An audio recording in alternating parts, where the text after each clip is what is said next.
Este vídeo é uma iniciativa da APCB e tem como propósito servir as igrejas em Portugal. É uma associação, em informação ainda, de conselheiros bíblicos aqui em Portugal, pessoas que aconselham com a Bíblia, e esta associação ela tem esse propósito de servir as igrejas em Portugal, a treinar pastores, obreiros e os demais membros, os cristãos comprometidos com as Escrituras Sagradas.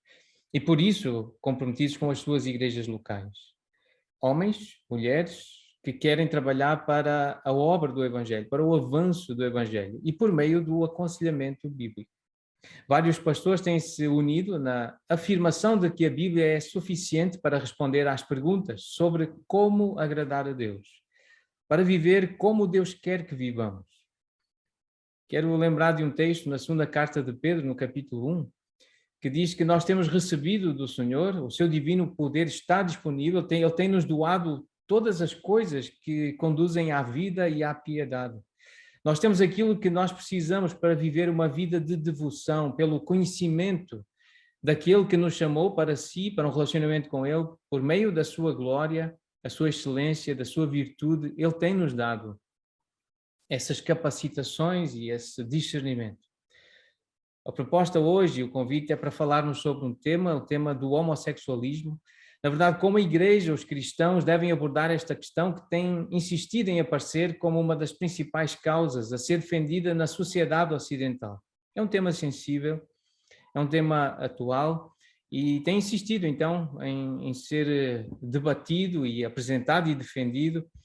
E conosco temos o pastor Tiago Bugalho, pastor na Igreja Batista da Ramada, que serve como presidente nesta associação, nesta nova associação portuguesa de conselheiros bíblicos, e também o pastor Paulo Henrique Tavares, pastor do Templo Batista Bíblico em São José dos Campos, no Brasil. Ele tem servido na ABCB, a Associação Brasileira de Conselheiros Bíblicos, que tem auxiliado a Associação Portuguesa a se formar e tem nos auxiliado no treinamento também dos pastores e obreiros em Portugal. Eu gostaria então que eles também se apresentassem. Pastor Tiago, falar um pouquinho mais de si, sua família e do seu ministério. Então, olá a todos, é um prazer enorme estar convosco e também com todos aqueles que irão assistir a este vídeo. Tenho a certeza que será uma bênção para todos nós. Aqueles que estão a participar, a colaborar neste vídeo, aqueles que irão assistir. É um privilégio também poder apresentar a minha família. Eu costumo dizer que eu primeiramente sou esposo, depois sou pai, depois sou pastor e depois conselheiro bíblico, não é? De uma maneira formal, intencional. Sou casado com a Melissa, ela é do Chile, natural do Chile, da América do Sul, e tenho 3 filhos, o Paulo, a Laura e o Filipe, e disse por ordem, os mencionei por ordem de nascimento. Desenvolvo o ministério aqui numa igreja na zona da Grande Lisboa, na Igreja Batista da Ramada, e também outros ministérios fora, como por exemplo o Ministério com a Associação Portuguesa de Conselheiros Bíblicos, treinamento de líderes, a pregação expositiva.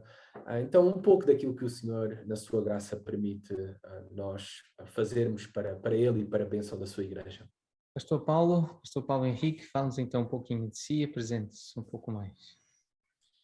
É uma alegria poder participar com vocês desta transmissão. Estou aqui no Brasil, então meu sotaque pode confundir um pouco. Espero que fique claro aquilo que estou dizendo.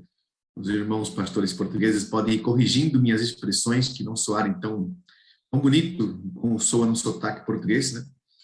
Mas eu sou Paulo Henrique, sou aqui do Brasil, de São José dos Campos, pastor da Igreja Batista Bíblica, e sou casado com a Aline. Temos também 3 filhos, Arthur, Thales e Glenda, e o mais velho ainda tem 11 anos, ainda estão na fase da infância, o mais velho já saindo da infância.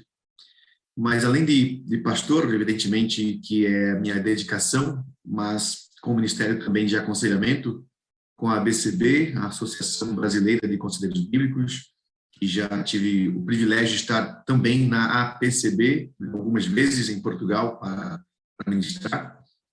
E paralelo também ao aconselhamento bíblico, que eu acho que acaba contribuindo para o tema, é que eu auxilio aqui seminários na área de teologia, mas também faculdades na área de filosofia e de educação, onde dentro do ambiente de educação é um tema também muito recorrente, sobre como instituições, escola e a cultura de forma geral tem abordado este tema, né, que tem trazido tantos problemas para conservadores, pessoas que ainda resistem a algumas ideologias que atingem não somente a igreja, mas também a família tradicional, a família conservadora. Então, isso também tem contribuído para esses debates. Eu espero que isso auxilie, de alguma maneira, a conversa nesta manhã, que me alegra em participar.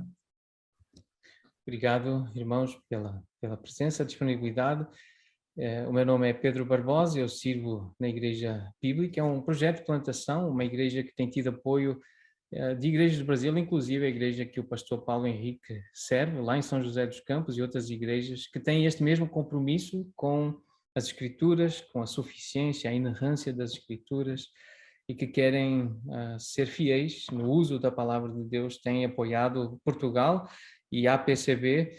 Então estou alegre, motivado por esta oportunidade de colaborar também com o pastor Tiago na APCB aqui, com outros pastores aqui da região.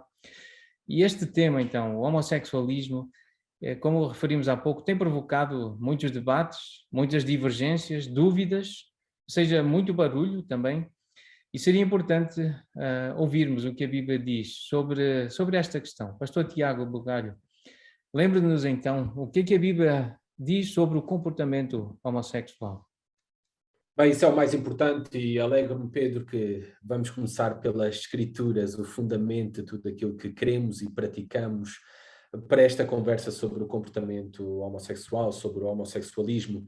Então, há textos claros e a Bíblia é clara sobre o mesmo ao longo de todas as Escrituras, Antigo e Novo Testamento, começando logo no início, no fundamento do Evangelho, da mensagem do Evangelho, Gênesis, capítulo 1, versículo 27 e 28, diz assim a palavra de Deus: criou Deus, pois, o homem à sua imagem, à imagem de Deus o criou, homem e mulher, macho e fêmea os criou, e Deus os abençoou e lhes disse: sede fecundos, multiplicai-vos, enchei a terra e sujeitai-a.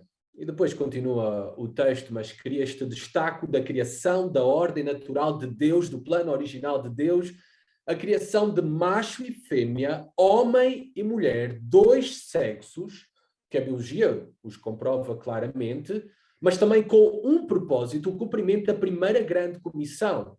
Qual é o cumprimento da primeira grande comissão? É a multiplicação dos homens e mulheres, e só é possível essa multiplicação por meio da união entre um homem e uma mulher. Então isto é importante como base e fundamento para aquilo que queremos, sobre também o comportamento homossexual. Gênesis 2, 24, mais um texto claro, fala o Senhor sobre esta união entre o homem e a mulher, as seguintes palavras: por isso, deixa o homem pai e mãe, se une à sua mulher, tornando-se os dois uma só carne. Então, este é o plano original de Deus, a união entre um homem e uma mulher, em toda a sua intimidade, uma união sagrada, consagrada por Deus, ratificada por Deus, é a união entre o homem e uma mulher. Logo, fica na ordem natural da criação de Deus, o comportamento homossexual, o homossexualismo, desvia-se do plano original de Deus, e por isso é uma desobediência a esta ordem natural, até a ordem natural da procriação, da multiplicação. Há textos mais claros também sobre a condenação do pecado do homossexualismo, por exemplo, Levítico 18, 22, com o homem não te deitarás como se fosse mulher. É abominação. Claro. Ainda 20, 13. Se também o homem se deitar com outro homem como se fosse mulher, ambos praticaram coisa abominável. E até aqui temos a pena capital. Serão mortos, o seu sangue cairá sobre eles. Então, não é somente para o homossexualismo que há a pena capital e execução no Antigo Testamento. Eu quero clarificar isso. Há para outros pecados. pela gravidade do mesmo, pelo padrão moral, não o nosso, mas o padrão moral de Deus, que condena este pecado e outros, e pelas suas graves consequências. O Novo Testamento também condena claramente este pecado e o inclui juntamente com outros pecados. 1 Coríntios 6, 9 a 10. Reparem como o pecado do homossexualismo ele é incluído também juntamente com outros pecados. Ou não sabeis que os injustos não herdarão o reino de Deus? Não vos enganeis, nem impuros, nem idólatras, nem adúlteros, nem efeminados, nem sodomitas, aqueles que se deitam com homens, nem ladrões, nem avarentos, nem bêbados, nem maldizentes, nem roubadores herdarão o reino de Deus. Aqui vemos que a Bíblia até não é um texto homofóbico, no sentido em que inclui os pecados juntamente com outros pecados, e claramente o condena como pecado, e aqueles que praticam tais coisas não herdarão o reino de Deus. Um texto claro, e eu queria só fazer uma reflexão um pouco maior sobre o mesmo, é Romanos 1, versículo 26 e 27. Paulo falando e expondo ali sobre a condição, a realidade, condição de todo o homem, de toda a mulher, aquilo que teólogos chamam como a depravação total ou a incapacidade total do homem, do ponto de vista moral, diante de Deus. Ele menciona as seguintes palavras no versículo 26 e 27, logo no primeiro capítulo da carta aos Romanos. Por causa disso, os entregou Deus a paixões infames, porque até as mulheres mudaram o modo natural de suas relações íntimas por outro, contrário à natureza. Lembram-se da ordem natural? Do plano original da criação em Gênesis? E esta aqui é a condenação deste comportamento homossexual, do homossexualismo, do lesbianismo.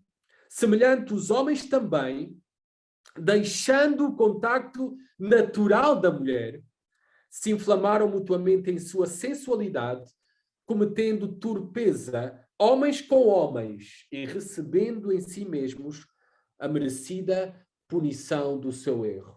Então, amados, a determinação biológica que hoje vemos, claramente identificada, dois sexos, macho e fêmea, homem e mulher, essa determinação biológica, ela provém de Deus. Deus criou o homem e Deus criou a mulher. E o padrão de Deus, como nós vimos logo em Gênesis, é este casamento, esta união heterossexual. O texto aqui, claramente de Romanos, está a condenar este comportamento do homossexualismo. Mudar o modo natural das suas relações íntimas, contrário à natureza. O modo natural desenhado por Deus é o relacionamento entre um homem e uma mulher, o único que permite procriação. O que é fora do relacionamento natural é desonrar o corpo, porque ele não foi feito para isso, não foi criado para isso. Deus não nos criou para isso. Não é isso o padrão moral para a sexualidade. A sexualidade é dentro do casamento, a união entre um homem e uma mulher. Tudo fora disto é perversão e é pecado.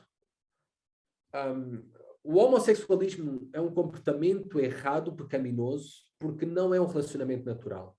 É uma perversão da ordem natural das coisas. O natural e o biológico são apenas dois sexos, homem e mulher, e a procriação é possível, somente possível, entre ambos. Biologicamente é assim. Por isso até podíamos entrar aqui em outro tema muito em voga hoje em dia, como a identidade de género, ou como eu gosto de chamar, a ideologia de género. Como conselheiros bíblicos, nós não podemos aceitar a mentira da ideologia de género, que é fundamentada em pressupostos culturais, não em pressupostos científicos, e não, obviamente, nos princípios e fundamentos da verdade da palavra de Deus.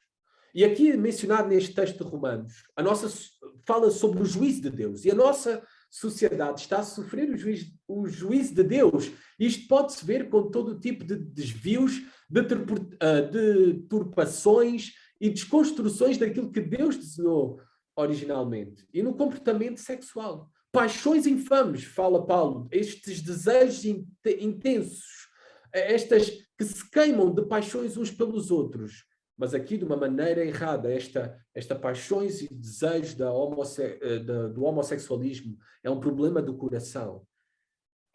E isto é importante mencionar isto. É um problema do coração, não é de genes. Não nascemos assim.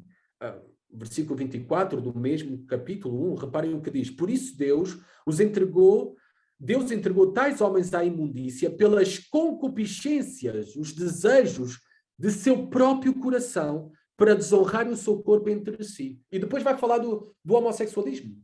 À continuação, nos versículos 26 e 27 que lemos. Então é um problema do coração, não é um problema de genes. É torpeza, como Paulo diz.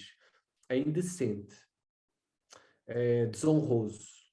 E recebendo em si mesmo a merecida punição do seu erro. O pecado da homossexualidade, ele está sujeito ao juízo divino no presente e no futuro, bem como na eternidade, quando eu me refiro no futuro. Não é? No presente nós vemos esta degradação moral. Nós vemos até muitos nesta prática do homossexualismo sofrendo flagelo físico, emocional, depressões, crises de identidade e por aí fora. E é manifestação, não é, do juízo de Deus sobre o pecado, e especificamente falando do pecado do homossexualismo. Ele tem graves consequências, não é o único pecado com graves consequências, não é? Mas estamos a falar sobre o mesmo.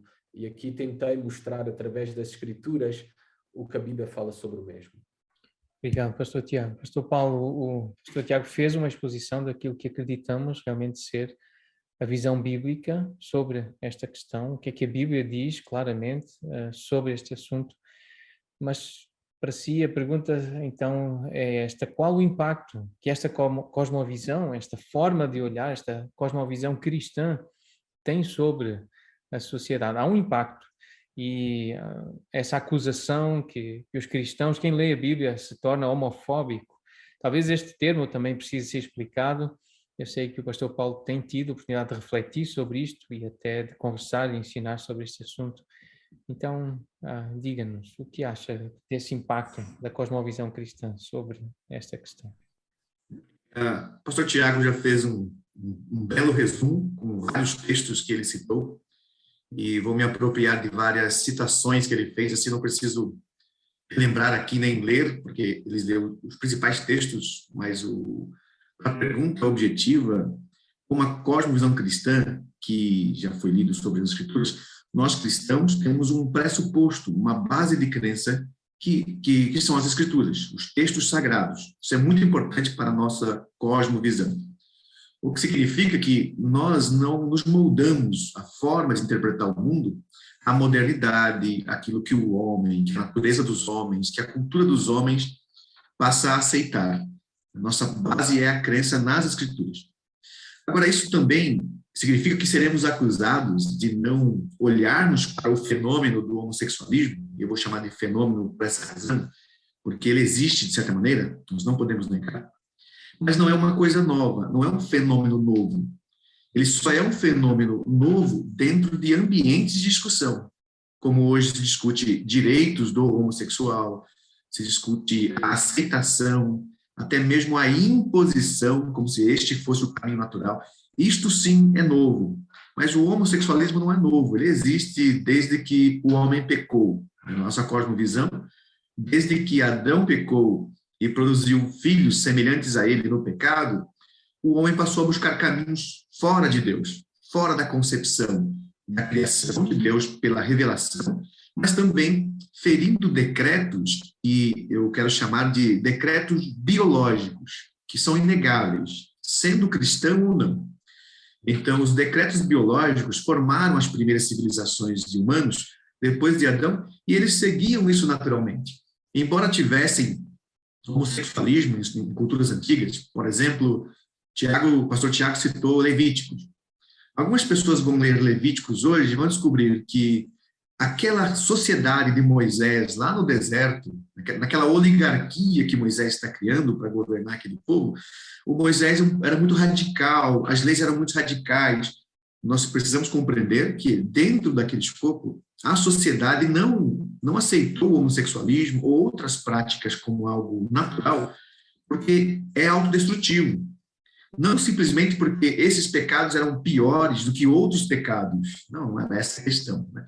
Mas era que haviam pecados contra a sociedade.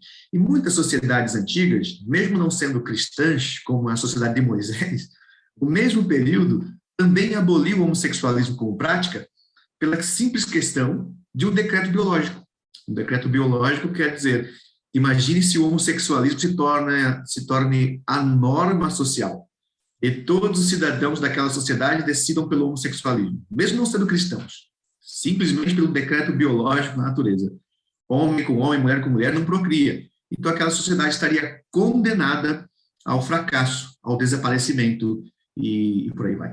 Fora todas as outras questões sociais que envolvem essa prática. Então, ou seja, o homossexualismo sempre existiu em todas as culturas, inclusive na cultura bíblica, por isso que está lá na lista de Levíticos e texto antigo, como abominável, como pecado, tanto no sentido horizontal, como no sentido vertical. Horizontal, a sociedade, e vertical, porque está ferindo o mandamento de Deus, né? Como Deus fez. Agora, é interessante que quando nós olhamos para o homossexualismo hoje, através dessa cosmovisão bíblica nesse sentido, a cosmovisão bíblica não fere em nada os decretos naturais que o homem moderno tem descoberto. Como, por exemplo, né, a sexualidade humana, ela é um traço biológico e ninguém tem dúvida disso.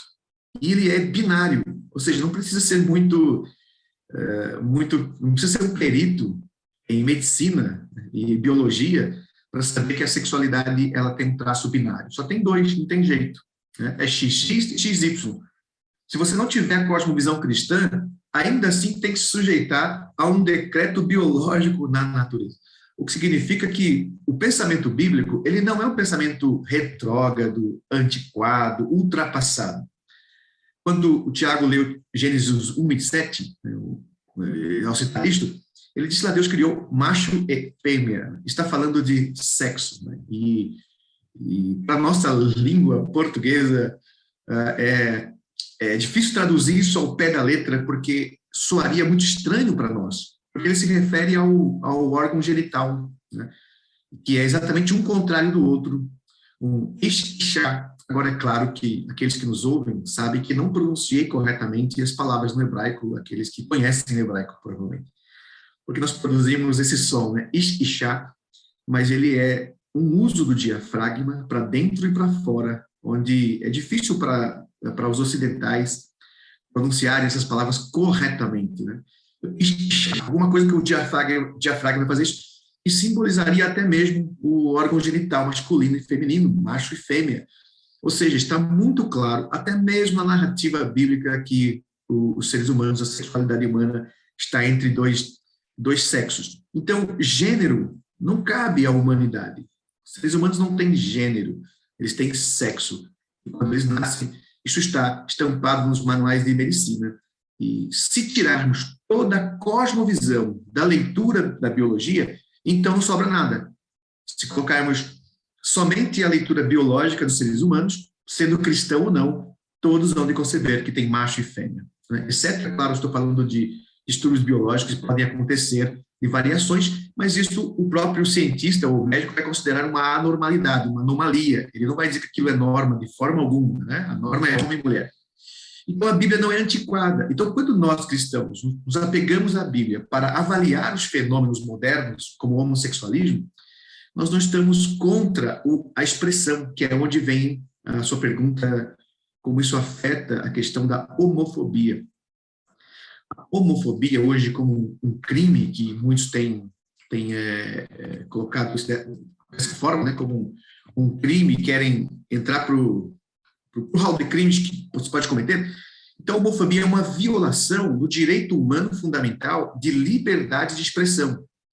Então, se nós considerarmos nesse sentido, não há nenhum problema que um homossexual queira ser homossexual. Porque, como estou dizendo, a Bíblia fala de homossexuais. Apesar de condenado pela cosmovisão cristã, nenhum cristão quer matar o homossexual, como dizem por aí, ou queremos exterminar os homossexuais. Isso seria um erro absurdo. Muito pelo contrário. Quando nós nos opomos ao homossexual, é ao seu comportamento, porque ele seria contrário à cosmovisão que defendemos.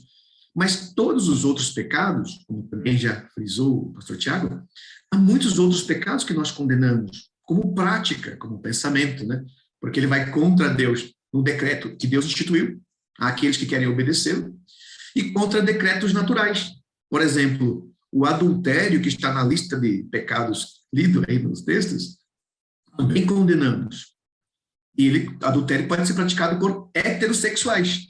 Isso não significa que nós concordamos só porque é heterossexual. O nosso problema é com o homossexual. O nosso problema não é com o homossexual, mas com o comportamento que contraria a visão bíblica de Deus e que também seria autodestrutivo para a humanidade. Porque qualquer família, ou qualquer casamento, mesmo não sendo cristão, ninguém gosta de ser traído. Não tem a ver só com o pensamento cristão. Então, o fato de que o pensamento cristão é o mais óbvio, o mais natural, só nos mostra que Deus não somente criou o homem, e deu decretos biológicos, como criou e deu decretos institucionais para que ele vivesse bem e pudesse viver como ele desejou, como ele projetou. Então, o cristianismo está lutando pelo óbvio, eu diria.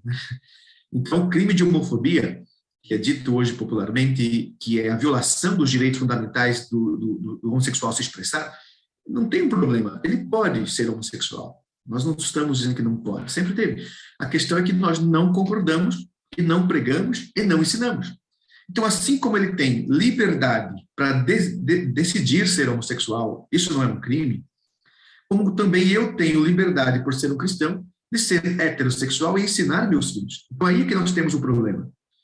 O problema é que a sociedade tem enxergado o cristão como sendo o errado, o pensamento que está muito antiquado, e aí, então, ele tenta combater esse pensamento e criar leis para que você tenha que aceitar o homossexualismo, o homossexual, como norma. Este é que é o problema, né? É aí que nós temos o problema. Por exemplo, quando uma pessoa diz que o homossexual não deveria se manifestar em público nas suas intimidades homossexuais, né? E aí eles dizem assim, mas vocês cristãos então são homofóbicos porque não querem permitir isso. E eu vou responder como cristão. Eu não quero que eles se manifestem publicamente na sua intimidade, como eu não quero que os heterossexuais também se manifestem publicamente. Ou seja, se chama intimidade por uma coisa muito natural, é íntimo, né? Então, assim como eu estou dizendo que um homossexual, quando manifesta sua sexualidade em público, isso é imoral, a meu ver, é também imoral se um heterossexual manifestar sua sexualidade em público, porque é íntimo. Então, não é errado, não é uma questão de ser contra o homossexual, achar que ele tem que ser morto, né? Como alguns dizem que os cristãos querem matar os homossexuais. De forma alguma, né? Nós estamos lutando apenas pelo que acreditamos nas Escrituras, na nossa visão, e também de ajudar aqueles que são homossexuais e não querem aqueles desejos sexuais, ou seja, e lutam pelos prazeres que o seu corpo deseja, sendo eles cristãos, querem negar esses prazeres. Assim como nós, que heterossexuais, por exemplo, que temos certas inclinações a prazeres que sabemos que também são condenados pelas Escrituras e lutamos contra eles da mesma forma, né? Heterossexuais lutam com a inclinação ao prazer pecaminoso, assim como o homossexual luta contra o prazer, que também seria pecaminoso. Então, estamos todos na mesma... Essa seria uma forma, eu diria, do cristão tirar este filtro negativo que as pessoas estão julgando errado, só porque defendemos as Escrituras como base para a igreja, para o aconselhamento e também para nossas famílias, né? Assim norteamos. Muito obrigado, muito bom, e realmente é isso, é ajudar, é servir, ter alguma utilidade na vida das famílias, na vida de amigos, de pessoas que nos procuram e que precisam de ajuda, querem ajuda, e nesse desejo de ajudar, muitas vezes nós mesmos, como conselheiros e pessoas que querem ajudar outras, podem ter alguns pensamentos equivocados que não são bíblicos, não estão relacionados com a mente de Deus, com a revelação de Deus. Pastor Tiago, pode mencionar alguns desses pensamentos que são, na verdade, até contrários à Bíblia, mas que costumam e podem estar presentes e até frequentemente estão presentes na forma dos cristãos tratarem este assunto quando querem ajudar, ou mesmo daqueles que estão a procurar ajuda. Há alguns conceitos equivocados. Pode mencionar alguns deles, por favor? Sim, Pedro, haveria muitos para mencionar, vou tentar ser resumido e só alguns que eu estou a pensar nos mesmos compartilhar aqui nesta conversa que estamos a ter. O problema desses pensamentos errados, tanto no conselheiro, que nós podemos ter também como nos aconselhados, é que é o maior problema, é um reflexo do maior problema do cristianismo de hoje. Que nós pensamos muito mais, os cristãos, falando de modo geral, pensam muito mais de acordo com a psicologia e a sociologia, do que pensam com a teologia, não é? Então nós precisamos pensar mais como teólogos e necessitamos pensar então conforme as escrituras. Necessitamos ser teólogos, mas ser dos bons teólogos. Alguns dos pensamentos antibíblicos, errôneos e destruidores que muitas vezes podem estar presentes até no conselheiro, mas muitas vezes estão presentes pela pressão cultural e por este fenómeno, usando as palavras do pastor Paulo, que está na nossa cultura, na nossa sociedade ocidental, é, por exemplo, que a Bíblia condena o homossexualismo porque estava condicionada pela cultura. Este pode ser um dos pensamentos, não é? E quando Paulo escreve, por exemplo, em Romanos, o texto que eu li da carta aos Romanos, Paulo não está de todo condicionado pela cultura. Até está a ir contra a cultura. Ele vivia tanto contra a cultura que acabou martirizado pela verdade de Deus. Porque ele não seguia as filosofias deste mundo. Porque ele pregava o verdadeiro evangelho do nosso Senhor e Salvador Jesus Cristo.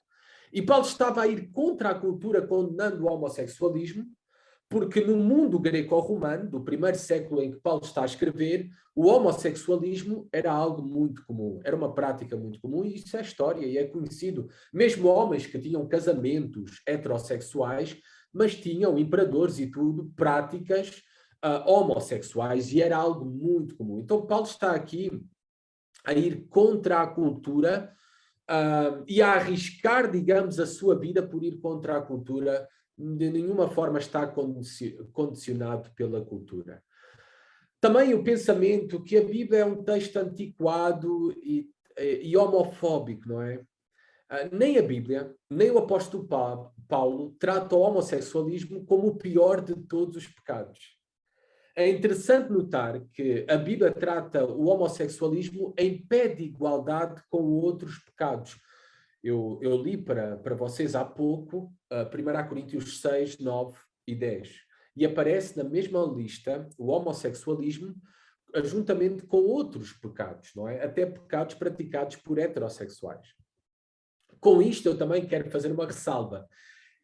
E isto era para outra discussão. Eu não estou a afirmar com isto que todo o pecado é igual diante de Deus e receberá a mesma recompensa da parte de Deus. Mas é certo que algumas vezes, e temos que concordar, a Igreja sim pode tratar o homossexualismo como um pecado imperdoável. E isso acontece, infelizmente. E pode até cristãos, e pode haver, e há cristãos com uma postura homofóbica. Mas a Bíblia, a palavra de Deus, não, de todo. E isto fica claro ao longo das Escrituras, tratando o pecado do homossexualismo juntamente também condenando juntamente com outros pecados. Também a famosa teologia inclusiva, que está cada vez mais presente até no meio evangélico protestante, que até tem Bíblias, não é, com traduções revisadas para conformar à defesa das suas posições, das suas convicções, ou seja, que o homossexualismo é permitido pelo Senhor e que não é condenado nas Escrituras. Esta teologia inclusiva, ela pode estar presente, talvez até algum conselheiro bíblico que está nos a ouvir, ou algum aconselhado, em que afirma claramente que a Bíblia não proíbe o homossexualismo. E até deturpa determinados textos da Bíblia. Por exemplo, muitos afirmam que Jesus não falou nada sobre o homossexualismo. Mas, por exemplo, nós vemos ao longo dos evangelhos que Jesus falou do casamento. E falou do casamento como a união entre um homem e uma mulher. Então, logo aí, Jesus está a dar o padrão para o casamento, o padrão para a sexualidade, e o padrão aceitável é a união entre um homem e uma mulher. Esse é o padrão de Deus, a vontade de Deus. E se não falou mais sobre o homossexualismo, é porque ele também não tinha a necessidade de o fazer.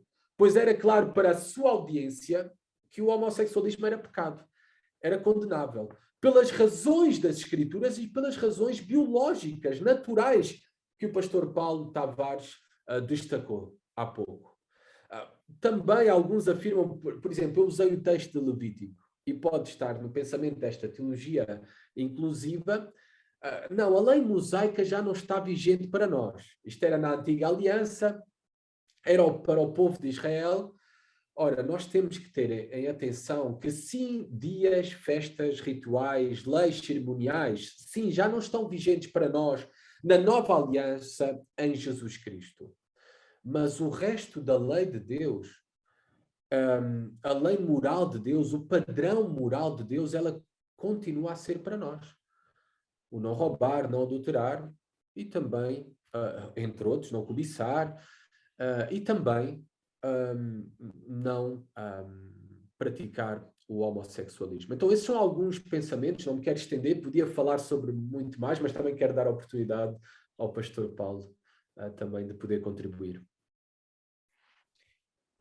Ainda relacionado com esta questão e estes pensamentos errados na mente até dos cristãos leva-nos muitas vezes a uma insegurança e o Estado procura ocupar esse espaço de insegurança, de falta de convicções, de discernimento.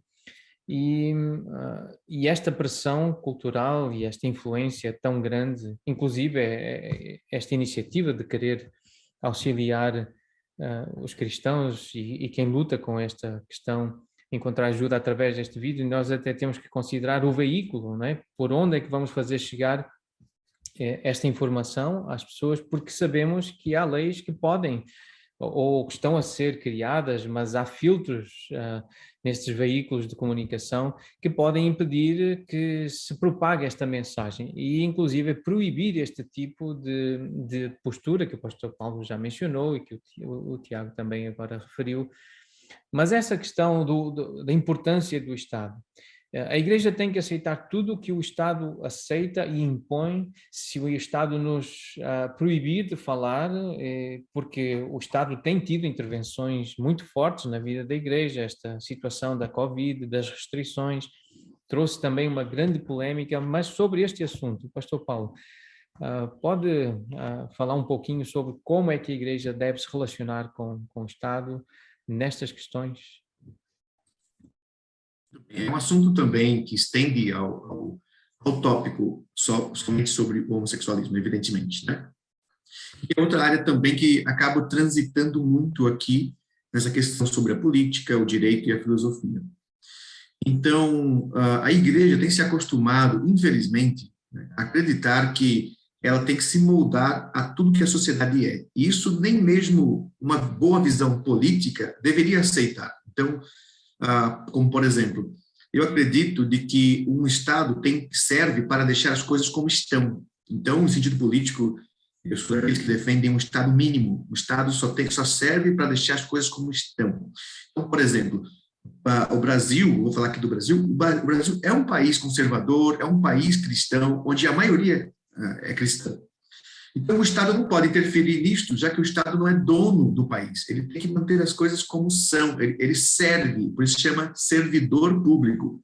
Mas nós sabemos que por ideologias modernas do século XIX, isso passou a mudar com a influência da Revolução Russa, a Escola de Frankfurt, o gramscismo que chegou para nós aqui no Brasil, foi mudando a mentalidade do Brasil, onde o Estado determina o que o povo tem que pensar e ser. Então, nós vivemos um embate assim. Eu não sei exatamente, eu conheço pouco da política portuguesa, mas o pouco que eu conheço não é diferente o pensamento também do Estado dominar a cultura, a arte, a crença, mesmo numa cultura muito mais antiga, como vocês que vivem aí no velho continente, né? E já o cristianismo saiu do Ocidente daí, então, evidentemente, não deveria ser assim. Agora, por que está acontecendo isso? Porque a igreja tem se sujeitado ao pensamento secular, ao mundano, e vai adaptando uma cultura caída e sujeitando. E a igreja não é democrática, ela é teocrática, ela serve a Deus, ela tem o Senhor. Então, ela que tem que determinar a cultura. Então, os cristãos, quando não atuam na cultura, eles negligenciam um papel muito importante, e aí chega uma hora que, como nós estamos vivendo agora, a igreja passa a ser perseguida. Evidentemente que eu não quero ser profeta do caos, mas está nas Escrituras que a igreja sempre será perseguida e tem uma perseguição que aguarda a igreja. Enfim, é nosso papel sofrer também essa perseguição sem mudar o que nós pensamos, né? Defender o nosso ponto de vista cristão. Agora, no assunto, então, a igreja não tem que sujeitar isto. A pandemia foi um belo exemplo de que muitas igrejas, no Brasil principalmente, não a igreja que pastoreio, porque nós resistimos muito sobre isto, de que, sem razão, nós não vamos obedecer aquilo que os políticos disseram. E aqui em nossa cidade, por exemplo, o prefeito chegou ao momento que decretou que as igrejas, quando eles poderiam, expressões ao pé da letra, né, expressões aqui literalmente que ele usou. Tal dia vocês podem se reunir e orar, tal dia vocês não podem. Quando eu li isso naquela ocasião, eu me lembrei de Nabucodonosor dizendo o que pode ou não fazer, e Daniel disse, não, eu não vou obedecer isso. Ou seja, então nós fizemos a mesma coisa, não por rebeldia ao Estado, mas por discordarmos completamente dessa arbitrariedade. Então, voltando para o assunto do homossexualismo, isso é que tem acontecido com essa cultura. É uma cultura anticristã e que tem usado de uma engenharia social antiga e criado uma agenda para contrariar os cristãos. Em outras palavras, basta pensar assim, num país governado por cristãos, um homossexual, embora tenha suas decisões homossexuais, ele viveria bem. Se ele respeitar os limites, ele vive bem. Agora, o contrário não tem sido assim. Hoje é uma agenda para contrariar o cristão. É como se fosse assim. E não é o homossexualismo o único tema, evidentemente, dessa agenda, porque tem o feminismo, tem o homossexualismo, tem outros ismos que faz parte dessa engenharia social anticristã. É uma agenda anticristã. E 2030, que é a Agenda 2030 da ONU, é uma ideia de implantar essa agenda, estamos perto disso acontecer. Uma agenda global que envolve questões e assuntos contra a igreja, inclusive a ideologia de gênero. Então, se pensarmos nesse sentido, que seres humanos não têm gênero, mas eles têm sexo, é isso que nós acreditamos, né? Então, não temos nenhum problema quando uma pessoa decide manifestar uma intenção homossexual. Nós não temos nenhum problema com isso, embora consideremos pecado, vamos ensinar contra, vamos pregar contra, mas há um espaço na sociedade, uma vez que a sociedade não é cristã, e a igreja atua para ensinar, para, digamos, governar, para ajudar a sociedade a viver bem. Porque não é um país também como aqueles países que vamos terminar as pessoas numa ditadura. Nós não acreditamos nisso. Mas, ao mesmo tempo, o que está acontecendo é uma inversão. É uma ideia de que você tem que pedir desculpa se você for homem, heterossexual, porque você está errado. Se você quer um casamento entre um homem e uma mulher, parece que isso começa a ser errado pela sociedade. E, principalmente no Brasil, uma catequização, vou usar esse termo, que é uma doutrinação, de crianças, né? Obrigando crianças a aceitarem isso como se isso fosse natural. E se você contraria, você está errado. Isso tem expandido para outras questões, como até mesmo a pedofilia. No Brasil, já se discute que a criança tem direito ao prazer sexual. O nome que se dá a isso é pedofilia. Ou seja, vai chegar um período em que essas crenças, que são sociais e psicológicas, não são naturais, elas passam a ser implantadas e os cristãos vão ficando sempre acuados e eles vão ter que ceder. É isso que a pergunta remete à nossa confissão de que o cristão não pode ceder a isso. Primeiro, por causa de Deus, evidentemente. Segundo, porque isso vai destruir a própria sociedade. Então, em síntese, para que os nossos ouvintes talvez não confundam tantos termos que aí vai saindo do escopo do homossexualismo, mas se nós concebermos que o ser humano tem prazer, Deus fez ele com prazer, e ele experimentar prazer na vida, dentro daquilo que Deus prescreveu, não é um pecado em si. O que é pecado? O pecado é qualquer busca pelo prazer que fere o dever. Então, ou seja, o que nós cristãos acreditamos?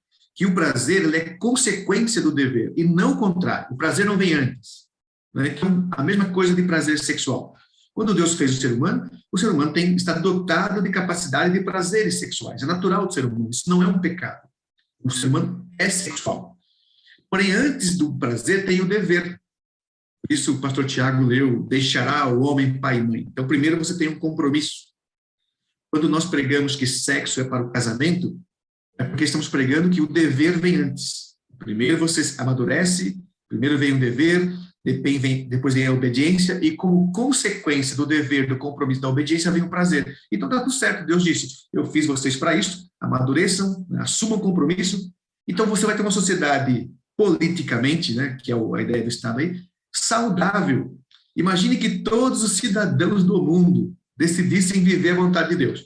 Todo mundo vai crescer dentro de uma família pai e mãe, vão amadurecer, assumir um compromisso, tomar uma esposa, casar e vão ter prazer sexual. Você não tem muitas doenças, não tem mais doença sexualmente transmissível, não tem mais crises conjugais, não tem mais embate entre cidadãos, não tem que defender honra, porque todo mundo é honrado na sua família, respeitado no seu corpo. A sociedade viveria melhor. Porém, o que acaba acontecendo com o homem quando ele inverte, né, é o prazer pelo dever. Ele passa a buscar o prazer primeiro e não se importa com o dever. Aí ele casa, ele não quer ter prazer somente com a esposa dele sexual, ele quer ter com a dele e com a pornografia, e com o adultério, e com as outras mulheres. Então, o que ele faz? Ele começa a ferir o dever, porque não é maduro, ele é controlado pelo prazer. Então, da mesma forma é o homossexual. O homossexual, quando ele diz assim, se ele tem prazer com outro homem, ele primeiro teria que pensar no dever, e aí negar o prazer, mesmo que tenha. Mas uma vez que ele coloca o prazer em primeira instância, e hoje a sociedade tenta defender isso como um direito, até para a criança, ele tem direito ao prazer, então pouco importa o dever. E é daí que você vai ter os crimes que a Bíblia condena, que não é só o adultério, não é só a pornografia, não é só a promiscuidade, crimes também, como o roubo. Na lista tem lá assassinato e roubo. Eu quero ter alguma coisa, mas para eu ter um objeto, eu tenho que trabalhar, amadurecer, ter compromisso, arrumar um trabalho. Agora, é mais fácil eu pular pelo prazer e tomar aquilo do outro. Então, e quando isso começou a acontecer? No Ocidente, isso começou assim, a ser visto como um modelo de pensamento, como o hedonismo, né? Que nós já conhecemos muito bem. E nós vivemos hoje uma sociedade completamente hedonista.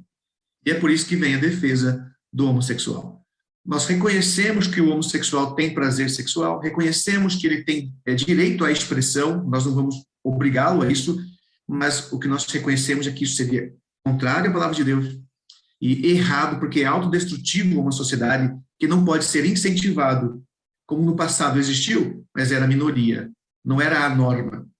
E hoje querem tornar isso a norma. Então, cabe à igreja resistir a isto por causa de Deus, senão ela vai negar a Deus, mas resistir a isto para que a próxima geração não tenha uma vida tão devassa como nós estamos vendo o mundo caminhar. Então, pelas duas razões, o cristão tem que fazer bem a este mundo, defendendo o que é certo, porque isso preservará uma geração melhor no futuro, mas também, e principalmente por isso, por causa de Deus, que é de onde ele tira todas as suas ordenanças. Uma última questão, e ambos poderão fazer breves comentários para nós terminarmos, mas vou incluir duas ideias, mas a principal ideia é essa de, ao aconselhar biblicamente alguém que procura ajuda da igreja, de um pastor, de um cristão, qual deveria ser a principal preocupação do conselheiro? Pastor Paulo, se puder começar por fazer essa abordagem, qual deve ser a principal preocupação ao aconselhar biblicamente uma pessoa homossexual? E se essa pessoa homossexual for cristã? Se é um cristão, inclua essa ideia. Ele pode continuar a sentir-se atraído fisicamente por uma pessoa do mesmo sexo?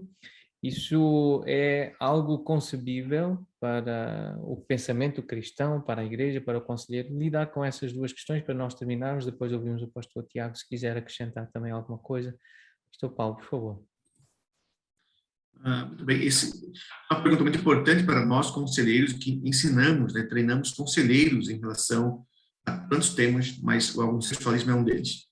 apesar do embate de que estão proibindo, né, qualquer terapia reparativa ou que se ajude o homossexual a deixar o homossexualismo, respeitando tudo isso, não entrando tanto nos méritos, nós, conselheiros, temos que aconselhar pessoas que queiram mudar aquilo que ele considera, no sentido popular, um transtorno.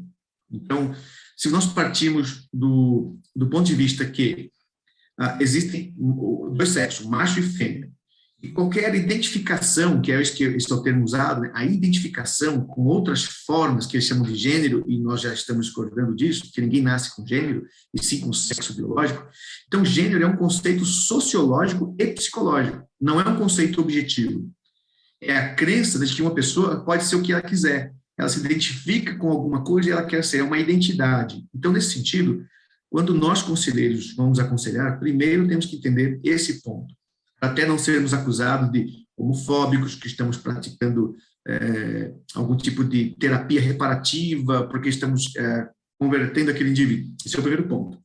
Quando nós temos consciência disso, significa que se um homossexual quer aconselhamento, nós explicamos para ele exatamente isso. Você considera que isto para você é um conceito sociológico, psicológico? Sim, e quero me livrar disso. Então ele é um cristão. Se ele é um cristão, ele já sabe que aquele pensamento, que aquela inclinação, que aquela identidade, ou seja, aquela identificação que ele tem, é algo que ele considera errado e ele quer mudar. Então, seria desumano e seria antibíblico eu não querer ajudá-lo. Não queria ajudá-lo a mudar os seus pensamentos, não queria ajudá-los a mudar os seus conceitos para ter um novo comportamento adequado às Escrituras. Então, conselheiros podem, sim, auxiliar homossexuais que compreendem. Então, devemos frisar isso, que compreendem que a questão de gênero é uma identificação, que ele não quer mais essa identificação. Ele reconhece uma escravidão ao prazer homossexual, ao interesse homossexual, e ele quer se livrar. Se conselheiros entendem alguém assim, que é um cristão, e quer deixar aquilo, nós podemos e devemos ajudar, né?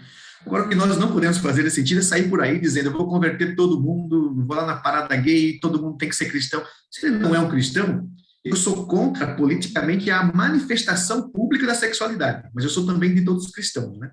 Se um cristão quiser manifestar sensualidade em público, eu vou corrigir do mesmo jeito. Então, não é só o homossexual que eu acho que é contra, que sou contra. Mas é esse o ponto. Agora, o ponto fundamental, como abordar, que é a segunda pergunta. Eu acredito que a nossa preocupação de conselheiro não deva ser sobre o homossexualismo em si, quando alguém diz que é homossexual e precisa de ajuda. Nós temos que nos concentrar no Evangelho. O Evangelho bem compreendido, a pessoa de Deus. E quando eu digo aqui o Evangelho, eu não estou falando daquela mensagem singular da salvação, mas estou falando do Evangelho geral, né? Que é a crença de um Deus perfeito criando um ser humano para adorá-lo. E aquele ser humano peca e se afasta, e agora ele precisa reconhecer os seus pecados, se arrepender e voltar. E não conseguindo voltar, Deus envia o Filho, paga o pecado e permite que pela graça se aproxime. E essa graça gera gratidão, gera uma devolução em adoração, em serviço, em dedicação a Deus. Esse é o Evangelho. Então, quando nós nos concentramos nisso, o próprio indivíduo que quer crescer, ele vai descobrir, olha, você não se importa com o meu homossexualismo? Vou dar um exemplo, quando aconselhamos alguém que é homossexual, e você não o trata diferente por isso. Você se concentra no Evangelho, acreditando que se ele modificar sua vida em decorrência do Evangelho, ele vai ter uma nova reflexão, uma nova mente, e vai mudar o seu comportamento porque ele está amadurecendo no Evangelho.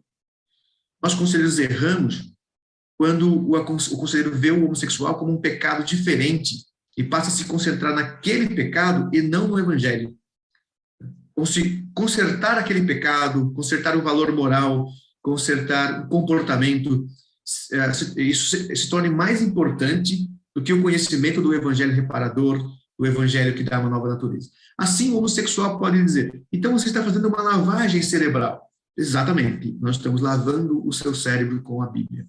Ele não vai mudar só a sua mente no sexo, ele vai mudar a sua concepção de vida, a sua concepção do trabalho, a sua concepção de adoração, ele vai mudar toda a sua vida. Então, o conselheiro não pode cair no equívoco de que porque é homossexual que está pedindo conselho, eu esqueço tudo do Evangelho e me concentro numa terapia reparativa para ele se tornar um heterossexual. Então, quando alguém me acusa assim, olha, vocês querem aplicar terapia reparativa? Não, eu não quero fazer isso. Eu quero ensinar o evangelho e dar a ele uma mente guiada pelo evangelho. Isso serve para o homossexual, serve para o adúltero, serve para o idólatra, serve para o mentiroso. Então, eu não quero que o mentiroso passe a falar a verdade, eu não quero que um adúltero passe a ser fiel à sua esposa, eu não quero que um imoral passe a preservar a intimidade, eu quero que aquela pessoa tenha uma mente no evangelho. Então, essa é a dica que eu daria aqui, né? Não pense você que o homossexualismo é uma coisa diferente de qualquer outra forma de pensar. E é o evangelho que nós acreditamos. Então, não queremos transformar homossexual em hétero, nós queremos levar pessoas, aconselhando-os a conhecerem o evangelho, conhecerem a Deus completamente, crendo que, se ele conhecer a Deus e o evangelho, não só a vida sexual, toda a vida dele vai mudar. Então, seria o conselho que eu daria aí para conselheiros quando abordarem uma situação como essa. Pastor Tiago. Bem, o pastor Paulo falou tudo e falou muito bem, fundamentado no Evangelho, centrado e apontando para o Evangelho, para Cristo, e essa é a nossa maior esperança, e na qual devemos conduzir todos os nossos aconselhados para Cristo e também as nossas próprias almas. Acho que o ponto-chave é sermos empáticos também com esses cristãos verdadeiros, como o pastor Paulo mencionou, que estão a lidar com esses desejos inapropriados, porque são contra a vontade de Deus. E todos nós lutamos contra desejos inapropriados.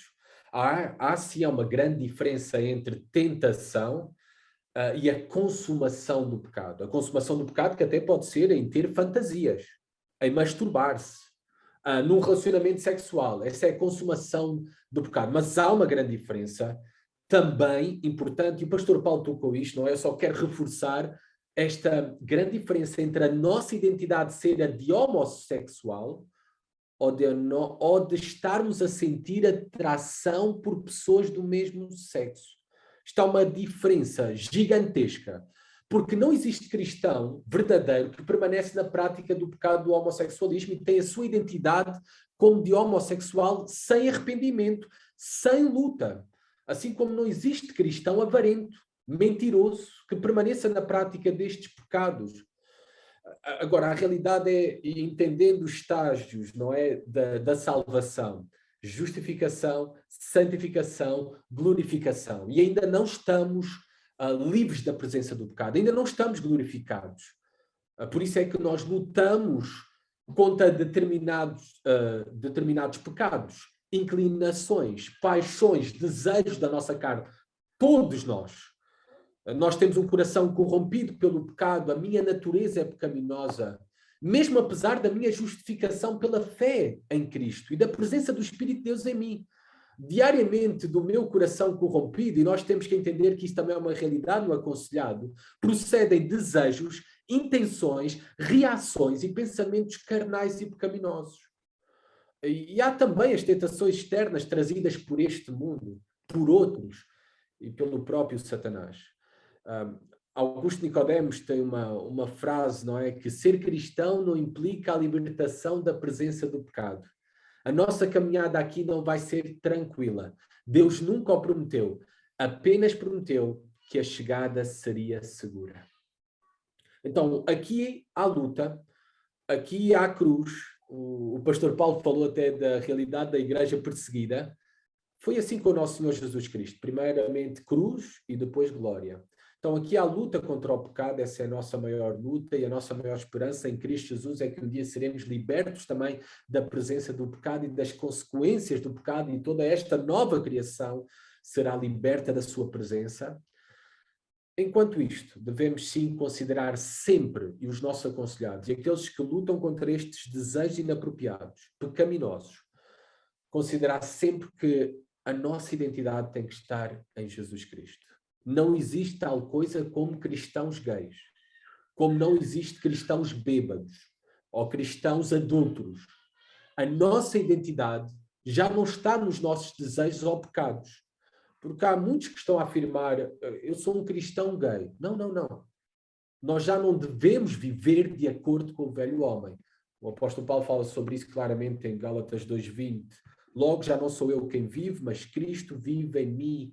E esse viver que agora tenho na carne, vivo pela fé no Filho de Deus que me amou e assim mesmo se entregou por mim. Olhem o Evangelho tão belo nesta curta sentença, a nossa esperança, a nossa identidade. E por isso, juntos, lutando contra o pecado para a glória de Deus. Obrigado, Pastor Tiago. E precisamente para a glória de Deus, amar Deus, é para isso que o cristão vive. Nós, como cristãos, somos chamados a amar Deus, também a amar pessoas. É assim que mostramos que amamos a Deus, amando pessoas, preocupando-nos com elas, querendo ajudar.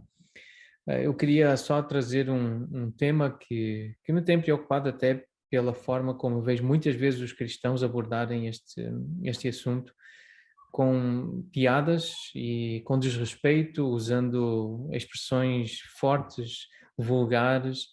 Então, eu creio que, como cristãos, precisamos ter muito cuidado com a nossa postura sobre este assunto, tratar todos com honra, todos os seres humanos e as pessoas que estão a lutar com este problema e que estão conscientes que é um problema, e outras que também não estão conscientes e que desonram os próprios corpos, mas nós como cristãos devemos sim honrá-las, porque são pessoas criadas à imagem de Deus, embora essa imagem esteja desfigurada em nós pelo pecado, mas o Evangelho veio para refazer essa imagem em nós. Mas esse cuidado com as piadas, com a linguagem que é usada, que muitas vezes envergonha a igreja, envergonha os que se dizem evangélicos, que seguem o Evangelho, aqueles que se dizem cristãos. Antes de nós terminarmos, uma oportunidade para algum dos irmãos também deixar mais alguma reflexão, algum pensamento rápido que acha ainda útil partilhar sobre o assunto.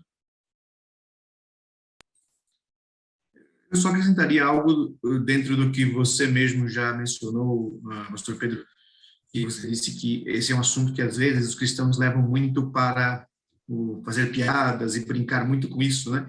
E aí eu só acentuaria isso. De fato, tem sido tratado sempre essa questão dos cristãos maltratado por essa razão, mas que envolve toda a sexualidade também, né?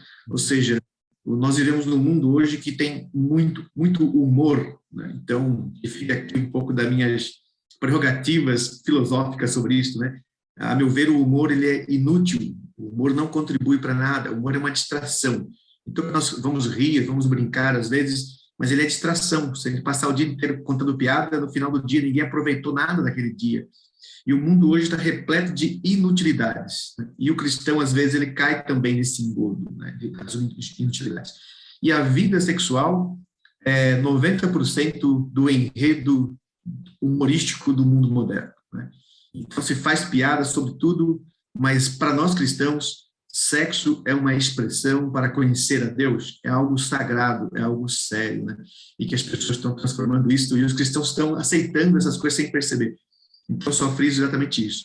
A questão sexual que envolve pessoas com desejos homossexuais, pensamentos homossexuais, até uma prática sexual que os cristãos não têm dado importância, mas também não tem dado importância ao quão consagrado é a sexualidade humana, porque é uma forma de conhecer a Deus, dado para que o ser humano experimente o que é a complexidade, que é parte das minhas investigações também com a neurociência.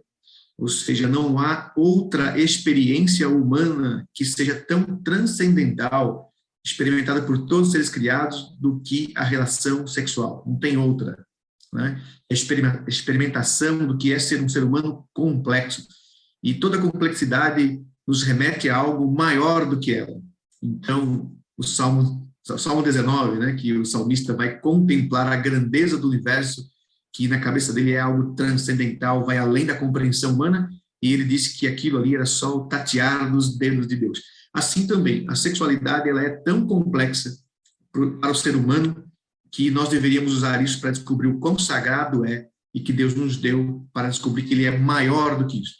Se nós podemos ter prazeres sexuais, que o nosso cérebro consegue cogitar essas coisas, é para que você pudesse contemplar a grandeza de alguém maior do que essa complexidade. E os homens têm feito piada disso, né, têm usado para outras coisas. E como sempre, é um assunto difícil de tratar na igreja, porque as pessoas sempre levam pelo lado jocoso, né, da brincadeira. Então, a igreja teria que dar maior atenção à sexualidade geral, levar isso com maior seriedade, né? E envolve aí. Então, acentua apenas esse assunto. Eu só acrescentaria Pastor Pedro, tu tocaste num ponto sumamente importante. Nós, como cristãos, não basta seguir a Jesus Cristo, seguir a sua mensagem e proclamar a sua mensagem. Nós somos chamados a seguir a Jesus Cristo, os seus métodos, o seu carácter, e o problema é que muitas vezes estamos até a manifestar a mensagem correta, mas não seguindo o carácter e os métodos do nosso Senhor Jesus Cristo, como Ele nos deixou exemplo nas Escrituras. E por isso acontece esta falta de consideração para com o outro, por isso as piadas, por isso a falta de santidade, uma manifestação também das piadas, sobre assuntos tão sérios e uma luta tão séria contra o pecado. Isso é fruto de não estarmos a seguir a Jesus Cristo no seu carácter, métodos e mensagem, conforme vemos o seu exemplo e Ele deixou para nós. Então, como igreja, podemos ter a mensagem correta, mas também ter o carácter correto, seguir os métodos corretos, ter muito cuidado também com isto desta exposição pública nas redes sociais. Que muitas vezes eu vejo cristãos defendendo mais e de uma maneira acérrima as suas convicções, até as suas convicções políticas, que na verdade são convicções como cristãos, nós também defendemos, mas o fazem baseado principalmente em argumentos políticos e por convicções políticas. E tem que ficar bem claro para o mundo que aquilo que nós falamos não é por convicções pessoais, nem convicções políticas, é convicções bíblicas. Convicções bíblicas.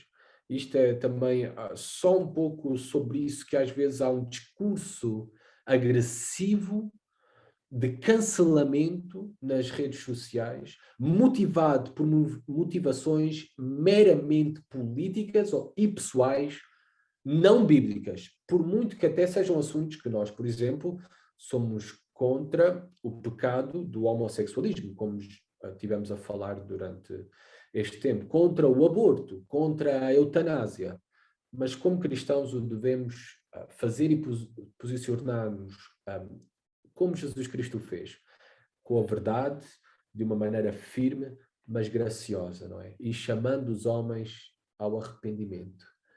Pois essa é a maior necessidade de todos os homens, é Jesus Cristo, e renderem-se a Jesus Cristo de todo o coração, não apenas mudarem um comportamento, uma filosofia, uma ideologia, não é? Então que o Senhor nos ajude a nós, como igreja, resumiria nisto, a refletirmos a Cristo, não apenas na mensagem correta, mas no carácter e métodos também corretos. Muito obrigado. Então, como igreja, nós temos sido identificados, sim, como pessoas que amam a Deus, e nessa demonstração do amor a Deus querem evidências da graça, do perdão, mas uma das vozes da cultura e que acaba por influenciar crentes é essa graça sem arrependimento. E agora o pastor Tiago mencionou isso, foi bem enfatizado que o entendimento do Evangelho leva ao arrependimento. Falar de Jesus sem falar de uma mudança que Jesus espera. Isso é uma das vozes que estão são vozes que estão à nossa volta e que nos querem pressionar. Pode-se falar de Jesus, pode-se falar de Deus, mas não de arrependimento nem de mudança de comportamento. Isso é algo que nós estamos a aprender a resistir, porque estamos a aprender com Jesus. E parte do que fizemos aqui, então, é nesse intuito, com esse objetivo de ajudar pessoas. Muito obrigado, irmãos Paulo, Tiago, pela dedicação, pela disponibilidade para servir também aqui em Portugal, as igrejas portuguesas.